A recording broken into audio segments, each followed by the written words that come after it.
ماشاءاللہ بڑے تفصیل سے ڈاکٹر صاحبہ بیان کر رہی تھی، اور ان کا ٹاپک دیکھ کے مجھے وہ شعر یاد آ گیا۔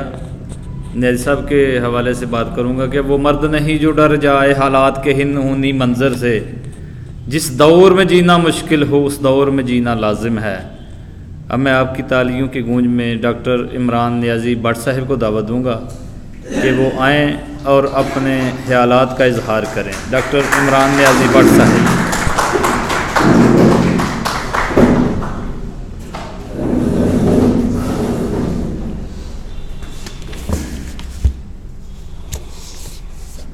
نحمدہ و نصلی علی رسولہ الکریم، اما بعد، اعوذ باللہ من الشیطان الرجیم، بسم اللہ الرحمن الرحیم۔ خواتین و حضرات، السلام علیکم۔ آج کا موضوع آپ نے سنا، میرے دوستوں نے بڑا اچھا اس پہ ریمارکس دیے۔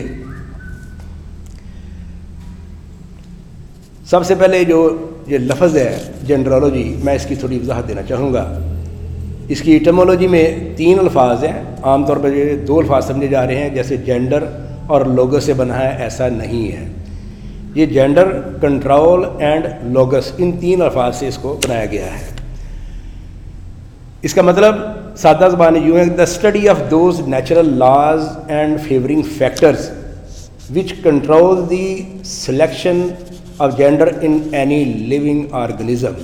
یعنی لیونگ آرگنزم میں تو پھر پلانٹس بھی آ گئے نا، یعنی اس جو ہم نے کوائن کیا ہے، جو ورڈ جو ہم نے نئی برانچ آف سائنس بنائی ہے، اس کا دائرہ کار نہ صرف یہ کہ انسانوں تک ہے، اس کا دائرہ کار جانوروں تک بھی ہے، انسیکٹس تک بھی ہے، ایون جراثیموں تک ہے، اینڈ ایون پلانٹس تک بھی اس کا وسیع ہے۔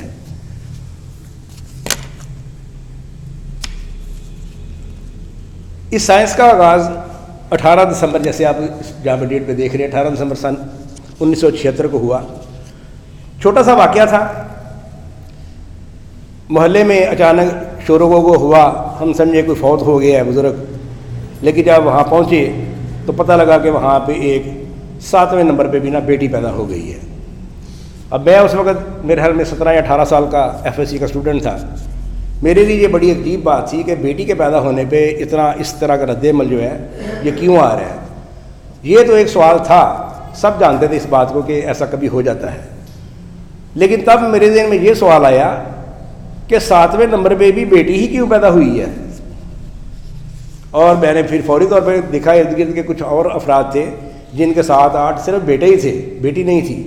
تو میرے ذہن میں ایز اے میڈیکل اسٹوڈنٹ یہ بات آئی کہ یہ کوئی ہٹ اینڈ ٹرائل والی بات نہیں ہے، اس کے پیچھے کوئی قوانین بھی ہیں، کچھ اصول و قواعد بھی ہیں، جس کی وجہ سے یہ سارا پروسیس ہو رہا ہے۔ چونکہ ایک سائنٹیفک بیس تھی تو میں نے اس پہ غور کیا کہ فوری طور پہ میں نے 2-3 جوڑے ایسے سلیکٹ کیے جن کے صرف بیٹیاں تھیں یا جن کے صرف بیٹے تھے۔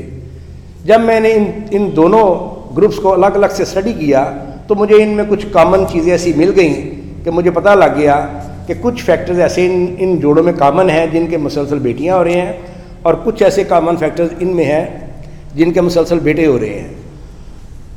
اتفاق سے میں ان کو بالکل ان شارٹ ورڈز اگر بولوں، جیسا کہ ڈاکٹر عمران سدرا صاحب نے بھی اس کو کوڈ کیا پہلے سے، کہ جو گڈ کنڈیشن والے جوڑے تھے، حالانکہ وہ پور ہیں لیکن جوڑا ڈیٹ ہے، یعنی وہ اس برے حالات کا ایفیکٹ نہیں لے رہا، تو وہ پھر اچھے حالات میں چلا گیا نا۔ تو وہ جو گڈ کنڈیشن والے جوڑے ہیں وہ بیٹے پیدا کر رہے ہیں، اور جو اچھی کنڈیشن والے جوڑے ہیں، ویدر کے وہ بڑے امیر ہیں، لیکن میں نے ان کے گھروں کا اسٹڈی کیا تو گھر میں بڑا کنفلکٹس ہیں، مقدمے ہیں، بیماریاں ہیں، امیر بھی ہیں، ویسے بڑے ویلدی ہیں، لیکن ان کے گھر میں پریشانیوں کا اتنا میں نے پریشر دیکھا، اور میں نے فائنڈ آؤٹ کیا کہ پریشانیوں کی وجہ سے ان کے بیٹیاں ہو رہی ہیں۔ لیکن اب ایک ٹین ایجر، اس کی کیا اپروچ ہوگی، اب FSC تک کا علم وہ کیا اس میں کر سکتا تھا، لیکن میری جو میں نے جو فائنڈ آؤٹ کیا تھا، this was from the nature, یعنی میں نے اسے نیچر سے ایکسٹریکٹ کیا تھا، سو اس میں کچھ سالیڈیٹی تھی۔ میں اسی کو لے کے پھر آگے بڑھا۔ میرے اس وقت جو بھی کولیگس تھے سارے ڈیفینیٹلی آج ماشاءاللہ وہ سارے MBBS اور مختلف ڈاکٹرز ہیں اور بڑے بڑے عہدوں پہ لگے ہوئے ہیں۔ وہ ہمارا سارا گروپ اس بات پہ، میں نے جب یہ تھیوری میں نے اپنی کلاس میں جا کے پیش کی تو ہم سارے اس موضوع پہ جٹ گئے کہ یہ کیا بات ہے اور کیا واقعی یہ کام کر رہا ہے. سب نے مجھے فیڈ بیک دیا کہ ہاں ہمیں تمہارے جو معلوم کردہ قوانین ہے یا جو تم بات معلوم کر رہے ہو وہ ہمیں کچھ تصدیق ہو رہی ہے اس چیز کی. سو دیٹ وے اس چیز کا ہم نے آغاز کیا اور یہ آہستہ آہستہ بڑھتا گیا. بعد میں جب میں نے اسٹڈی کی تو مجھے ابھی پتہ چلا اس چیز کا کہ میں نے 1976 میں اگر اس چیز کو دریافت کیا تھا تو 1973 میں امریکہ میں 2 ڈاکٹرز نے, ڈاکٹر ٹریورز اینڈ ڈاکٹر ویلارڈ, انہوں نے مجھ سے پہلے یہ چیز دریافت کر لی ہوئی تھی کہ good condition favours the male baby and bad condition favours the female baby. وہ زمانہ انٹرنیٹ کا زمانہ نہیں تھا, بمشکل اخباریں اور جو لائبریریوں کا دور ہوا کرتا تھا. میں بھی مختلف لائبریریوں میں جاتا تھا, لیکن 73 کی ریسرچ کسی بھی لائبریری میں نہیں آئی ہوتی تھی. ڈاکٹر ٹریورز کے انہوں نے بھی جو جن لائنز میں میں کام کر رہا تھا وہ چونکہ وہ بھی نیچرل تھے اور ڈاکٹر ٹریورز کا بھی نیچرل تھا, تو ہماری یہ ریسرچ جو تھی یہ آپس میں مل رہی تھی. لیکن ڈیفینیٹلی نہ تو میری ریسرچ کا ڈاکٹر ٹریور کو پتا تھا اور نہ ٹریور کی ریسرچ کا مجھے پتا تھا اس وقت.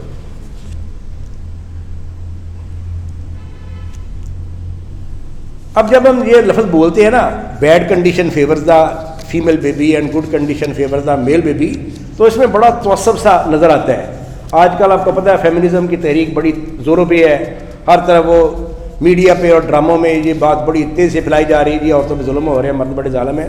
تو وہاں پہ جو ہمارا یہ پوائنٹ ہے یہ بھی فیمنسٹ کو بڑا ہٹ کرتا ہے کہ جناب یہ کیا بات ہوئی کہ آپ نے بیڈ کنڈیشن کو فیمیل کے لیے فیوریبل کر دی ہے. میں اس کے لیے ایک سائنٹیفک ایکسپلینیشن دوں گا. یہ بک کے باہر ہی ایک اس کے پکچر لگی ہوئی ہے. یہ چھوٹا سا جو سپرم ہے یہ میل بیبی بناتا ہے اور یہ جو بڑا سا سپرم ہے یہ فیمیل بناتا ہے. اب جب اگر برے حالات ہوں گے تو جو چھوٹا سپرم ہے یہ تو بیچارہ مر جائے گا لیکن بڑا زندہ رہے گا. اس کا مطلب ہے کہ جب ہم کہتے ہیں کہ برے حالات میں بیٹی پیدا ہوتی ہے تو دراصل اس کی اسٹرینتھ کا اظہار ہو رہا ہے, تو وہ اتنی پاورفل ہے کہ وہ بیڈ کنڈیشن میں بھی ایگزسٹ کر جاتی ہے. اگر ہم اس کو دوسرے زاویے سے دیکھیں تو دراصل فیمیل کی تعریف ہو رہی ہے کہ بیڈ کنڈیشن میں بھی وہ ایگزسٹ کر جاتی ہے. اسی لیے جب ڈاکٹر ٹریورز گروپ نے ریسرچ کی تو ان کا جو ڈیٹا ہے وہ کروڑوں میں ہے, یعنی ملینز میں. ان کا مختلف دنیا کی یونیورسٹیز نے ان پہ ڈیٹا سارا کلیکٹ کیا تھا اور انہوں نے یہ پایا کہ جو قحط زدہ علاقے ہیں وہاں پہ جو لڑکیوں کی پیدائش ہے تقریباً وہ 70% ہے اور لڑکوں کی پیدائش صرف 30% ہے. اس لیے کہ لڑکی ہی ایک ایسا وجود ہوتا ہے جو کہ ایک ریپروڈکشن کا پروسیس جو ہے یا جو انسانی نسل کی جو بقا ہے اس کے لیے زیادہ فیوریبل ہوتی ہے, مرد اتنا فیوریبل نہیں ہوتا ہے. اس لیے اللہ تعالیٰ قحط زدہ علاقوں میں زیادہ لڑکیوں کو پیدا کرتا ہے تاکہ وہاں پہ جو انسانی حیات ہے یہ ناپید نہ ہو جائے. یہ ڈاکٹر ٹریور, میری ان سے ای میل میں بات بھی ہوئی, انہوں نے مجھے بتایا کہ میں جینڈر سلیکشن پہ کام نہیں کر رہا تھا, میں ایولیوشنری جو ایفیکٹس ہیں میں ان پہ ورک کر رہا تھا کہ ایولیوشن کا جینڈر سلیکشن سے کیا تعلق ہے. تو ہم نے صرف وہی کام کیا. ہاں اب میری ریسرچ کو لوگ اگر اچھے طریقے سے استعمال کر رہے ہیں تو یہ اس کا پلس پوائنٹ ہے, بلکہ ان کا یہ ٹارگٹ نہیں تھا. جیسا کہ میں اپنے اور بھی کئی لیکچر میں بتا چکا ہوں کہ ویسٹ کا کبھی بھی انہوں نے جینڈر سلیکشن پہ سیریسلی ورک نہیں کیا, بس وہ ہیپیزڈ ایسے ہی وہ انہوں نے سرسری کام کیے ہوئے ہیں. اس کا جو اگر وہ سنجیدگی سے کام کرتے تو ڈاکٹر ٹریور کی ریسرچ کو ہی آگے بڑھا کے وہ جو میں اتنے زیادہ محنت کر رہا ہوں اور لوگوں کو بتا رہا ہوں وہ 76 میں یہ سارا کچھ بتا چکے ہوتے اور وہ انسانیت کی بہت زیادہ بھلائی اس معاملے میں ہو چکی ہوتی. اگر ہم غور کریں تو زیادہ بیٹیوں والے جوڑے پوری سوسائٹی میں آپ کو 2-3% ملیں گے. کیا میں جو اتنی محنت کر رہا ہوں, یہ جو اتنی 100 سال سے زیادہ عرصہ ہو چلا ہے جینڈرولوجی پہ کام ہوتے ہوئے, یہ 2-3% کے لیے کام ہو رہا ہے؟ ایسا ہرگز بھی نہیں ہے. اگر ہم دیکھیں کہ جینڈر سلیکشن کے علم کے نہ ہونے کی وجہ سے یا سوسائٹی میں اس کے علم کا زیادہ نہ ہونے کی وجہ سے کیا نقصان ہوا, تو میں آپ کو بتاؤں گا کہ سن 1980 میں جب ایمنیو سینٹسز اور الٹرا ساؤنڈ کے جو طریقہ کار جب معاشرے میں متعارف ہوئے تو اس کے بعد آنے والے 20-30 سالوں میں 20 کروڑ بچیوں کا ابارشن کے ذریعے قتل کیا گیا پورے ورلڈ میں, اور اس کی high ratio China and India میں تھی. چائنا میں مسئلہ یہ ہے کہ وہاں پہ جو اربن ایریاز ہے وہاں پر ایک بچے کی صرف اجازت ہے. جب چائنیز کپل کو پتہ لگتا ہے کہ جو ان کا پریگننسی آ رہی ہے وہ فیمیل ہے, وہ اس کو ابارٹ کرا دیتے تھے, کیونکہ لیٹسٹ طریقہ آ گیا تھا ایمنیوسینٹسس اور الٹرا ساؤنڈ, جیسے میں نے آپ کو بتایا ہے. تو اب تو آپ کو پتہ ہوگا اس چیز کا کہ الٹرا ساؤنڈ کے ذریعے بھی بہت سی لیڈی ڈاکٹرز, میں کہوں گا کہ 97% لیڈی ڈاکٹر اب جینڈر کے بارے میں نہیں بتاتی ہیں, اور یہ بڑا اچھا اقدام ہو رہا ہے, کیونکہ الٹرا ساؤنڈ کے ذریعے بھی جب تیسرے ماہ بھی لوگوں کو پتہ لگتا ہے تو دے ڈو ناٹ کیئر, وہ کہتے ہیں جی ابارشن کر دیں, ہمیں نہیں چاہیے. یہ 20 کروڑ بچیوں کا قتل جو ہو چکا اور آگے بھی جو چل رہا ہے, اس کو کیسے روکا جا سکتا ہے؟ اس کو صرف اس طرح سے روکا جا سکتا ہے کہ جو کپل فرض کرے اس کی 2 یا 3 بیٹیاں ہو گئی ہیں, تو ہم سمجھتے ہیں کہ اس کی جینون ڈیزائر ہے کہ اب اس کا بیٹا ہو جانا چاہیے, تو اس کے لیے سائنس اس کی کوئی ہیلپ کر سکتی ہے. میں سمجھتا ہوں کہ اب سائنس اتنا زیادہ اس کی ہیلپ کر سکتی ہے کہ وہ تقریباً 99% کی سکسیس ریشو کے ساتھ اس پہ کام کر سکتا ہے.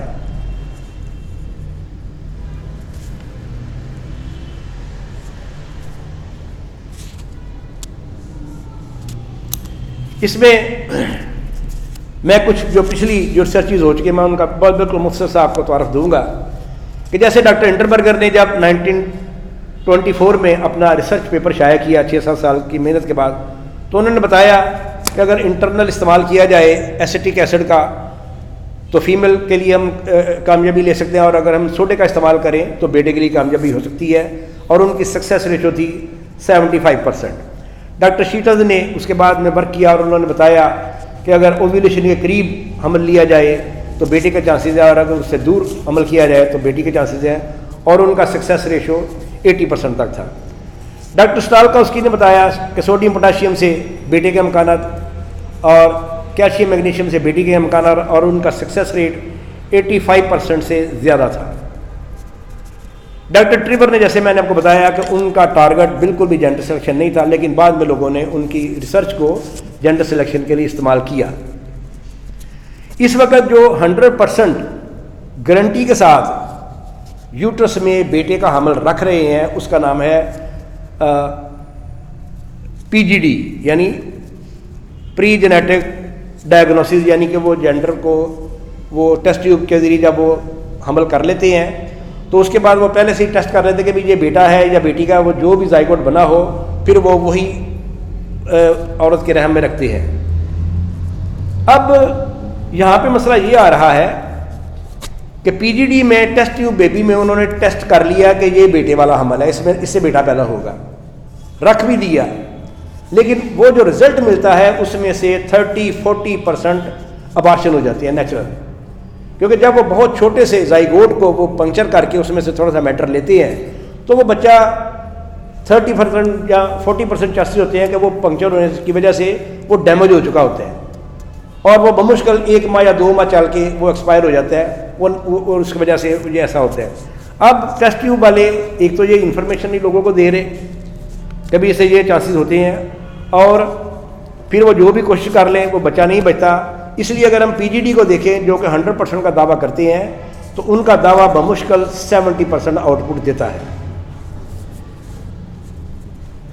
آپ کو بھی میں نے یہ کچھ اجزاء بتائے جو انہوں نے 2-3 معلوم کیے ہوئے تھے. اب میرے پاس تو بہت لمبی لسٹ ہے جو میں ملٹیپل ٹائم اپنے مختلف دوستوں کو بتا چکا ہوں کہ ہم تقریباً جیسے ماشاء ڈاکٹر شائستہ صابر صاحب جیسے بتا رہی تھی ہمیں کہ ہم اس وقت بہت زیادہ اجزاء کے ذریعے انسانیت کی زیادہ بہتر خدمت کر سکتے ہیں. ہم اس علم کو جتنا زیادہ بڑھائیں گے انسانیت کی مزری اتنی کم ہوتی جائے گی, بچیوں کا ابارشن اتنا کم ہوتا جائے گا. بچیوں کا ابارشن تو ایک اور چیز ہے, انڈیا میں ایک اور طریقے سے بھی جینوسائڈ کیا جاتا ہے بچیوں کا. اس کا طریقہ کار یہ ہوتا ہے کہ چونکہ انہیں پہلے سے پتہ لگ گیا ہوتا ہے الٹرا ساؤنڈ یا کسی ذریعے سے کہ یہ بچی ہو رہی ہے اور ابارشن کے طریقے بھی فیل ہو چکے ہوتے ہیں, تو دائی کو کہہ دیا جاتا ہے جی بچی جو ہی یہ پیدا ہوگی تو پیدا ہوتے ہی اس کا گلا گھونٹ دینا, اور اگر دائی انکار کر دے تو یہ کام ساس یا پھر اس کا باپ کر دیتا ہے. یہ انڈیا میں ہو رہا ہے کیونکہ وہاں پہ جہیز کے اتنے ایشوز ہیں. دوسرے اتنے ایشوز ہیں کہ وہ کہتے ہیں جی ہماری پہلے 2-3 بیٹیاں ہم نے چوتھی نہیں لینی بس. تو یہ کرولٹی کی میں سمجھتا ہوں کہ انتہا ہے. اس سے بڑا کیا اقدام ہوگا کہ آپ ایک زندہ انسان جب پیدا ہو گیا ہے اور آپ اس کو بھی کل کر رہے ہیں, تو میں سمجھتا ہوں کہ انسانیت اس بہت بڑی مزری کو اس کو اس سے بچانے کے لیے یہ بڑا امپارٹنٹ ہے کہ ان کو بتایا جائے کہ کون سے سادہ سے اجزاء ہیں جن کے ذریعے آپ بیٹا لے سکتے ہیں، اور کون سے سادہ اجزاء ہیں جن کے ذریعے کوئی ایسے جوڑے جو کہ مجھے بھی اس 43 سالہ اس ساری ایرا میں بہت تھوڑے ملے ہیں، شاید میں انہیں انگلیوں پہ گن سکتا ہوں، 4-5 ہوں گے میکسیمم، جتنے بھی آئے ہیں وہ بیٹے کے لیے آئے ہیں. تو ان کی یہ ہیلپ کی جا سکتی ہے تاکہ انسانیت پہ جو ہونے والا جو ظلم ہے اس کو روکا جا سکے. میں اس کی جو بالکل سادے سے جو چیزیں ہیں میں ان کو یہاں پہ دوبارہ ذرا بتا دیتا ہوں. خوش رہنا، یعنی جس کے مسلسل بیٹیاں ہو رہی ہیں وہاں پہ ڈپریشن بڑھ گیا ہوتا ہے، تو ان کو اب ہمیں خوش رکھنا ہے. سیر کرانا، ورزش کرانا اسے، اس کے ریسٹ کا میکسیمم دھیان رکھنا. یہاں پہ ہوتا ہے کہ 4 تمہاری بچیاں ہیں، ان کو بھی سنبھالو، ساس کو بھی سنبھالو، سسر کو بھی سنبھالو، جوتیاں بھی کھاؤ اور پھر بیٹا بھی لاؤ. تو یہ نہیں ہوگا. آپ کو اس کو خوش رکھنا ہوگا، اس کو اس کے آرام کا دھیان رکھنا ہوگا، اس کو پھل، گوشت اور مچھلی اس کی خوراک میں بڑھانا ہوگا. اس کے ساتھ اسے تھوڑی سی آپ پرہیز وغیرہ بھی کرا سکتے ہیں. جو چیزیں بیٹی کو فیور کرتی ہیں ان میں black tea, soft drinks, acidic things. اس کے علاوہ جو بہت اچھی چیز ہے اس کا نام ہے دودھ، یعنی دودھ بھی بیٹی کو فیور کرتا ہے. تو ان چند چیزوں سے بچاؤ کرا کے ان دوسری چند چیزوں کو بڑھا کے بڑی آسانی سے بیٹے کے لیے کام کیا جا سکتا ہے. کیونکہ یہ ہمارا ہومیوپیتھی کا فورم ہے تو میں یہاں پہ ڈاکٹر سدرا صاحب سے میری مختلف دوائیوں پہ ہم بحث کرتے ہیں. اس میں سیپیا ایک بہت اچھی دوائی ہے بیٹا پیدا کرنے کے لیے. سیپیا کیسے؟ سیپیا کو اگر وہ سمائلی میں دیکھیں تو اس کا منہ یوں بنا ہوتا ہے، یعنی اس کا منہ ہر وقت لٹکا ہی رہتا ہے. اور جب ہم سیپیا 1 دیں گے تو اس کا منہ یوں ہو جائے گا، اب وہ ہنسی میں چلی جائے گی. تو ہمیں جب ہم فیمیل کو اس کے ڈپریشن سے نکال دیں گے تو وہ بیٹے کے لیے اس کا باڈی فیوریبل ہو جائے گا. اس طرح سے سیپیا 3x کا استعمال، سیپیا 1x کا وہی اوکیجنل یا 1 ٹائم استعمال اس کو اس ڈپریشن سے نکال سکتا ہے. لیکن بیفور پریگننسی میں دیکھ رہا ہوں کہ وہ آفٹر پریگننسی یا تیسرے ماہ کے بعد وہ جو دوائیاں استعمال کرانے کا طریقہ کار ہے، اور وہ لمبی بحث ہے وہ والی بھی، وہ اس کو بھی ٹھیک کرنا چاہیے. اور بیفور پریگننسی آپ نے جو بھی عمل کرنا ہو وہ اس پہ کرنا چاہیے. دوسری جو بہت اچھی دعا ہے اس کا نام ہے پلساٹیلا. پلساٹیلا انتہا درجے حساس ہوتی ہے، معمولی بات پہ رونا بیٹھ جاتی ہے. اور پلساٹیلا کا باڈی چونکہ ہائی ایسٹروجینک ہوتا ہے وہ بہت زیادہ فیمیل کو سپورٹ کرتی ہے. اس کو بھی اگر ہم 1 دے کے اس کے بعد تھوڑی سی اس کی ہیلپ 6 تک سے کر دیں تو اس کے باڈی میں بھی میل فیورنگ انوائرمنٹ پیدا کیا جا سکتا ہے.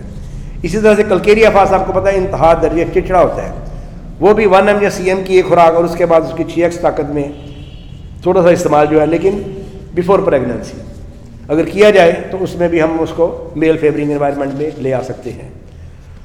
تو دیز بار یہ ابھی میں اگر اس پہ بولتا جاؤں تو یہ میرے خیال میں 560 صفحات ہیں. یہ ٹو مچ ہے، مجھے تو گھنٹوں کے نہیں، مجھے دنوں تک حساب سے میں بول سکتا ہوں اس پہ. لیکن نہیں ہو میں سمجھتا ہوں کہ میں نے ایک بہت مختصر سے وقت میں نے آپ کو ایک ساری یہ معلومات فراہم کی ہیں کہ یہ سارا سلسلہ کیا ہے اور اس کے ذریعے ہم کیسے انسانیت کی خدمت کر سکتے ہیں. آئی ہوپ آپ لوگوں کو اس کا ڈیفینیٹلی کچھ فائدہ ہوا ہوگا. بہت